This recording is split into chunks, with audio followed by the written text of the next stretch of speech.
कुलदैवतच माहीत नाही, अशा प्रकारचे फोन बऱ्याच वेळा मला येत असतात की गुरुमाऊली आम्हाला आमचे कुलदैवतच माहीत नाही, तर आम्ही कोणाची उपासना करायची, कोणाचा मानपान करायचा. अशा वेळी त्यांच्या पुढे जो पेच पडलेला असतो तो पेच सोडवण्याचं काम करण्यासाठी कुलदेवता कशी ओळखावी, किंवा काही असे पण कुटुंब आहेत की काही कुटुंब पुरामध्ये वाहून गेलेली असतात, काही आपल्या कोरोनामध्ये सुद्धा अख्खी चक्की कुटुंब गेलेली आहेत. मग त्यांची जी पुढची पिढी राहिलेली असते त्यांना खरंच काही माहीत नसतं, कुठल्या गोष्टीचा आढावाच नसतो, सांगणारं कोणी नसतं.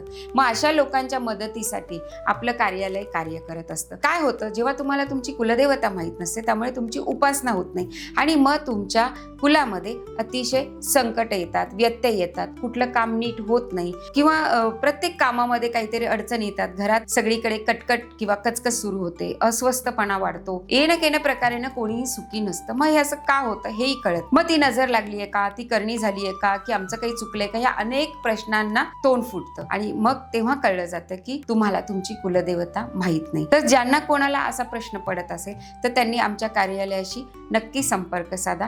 कुलदेवता माहिती करून देण्याचा प्रयत्न आमचं कार्यालय जरूर करेल. जय गजानन.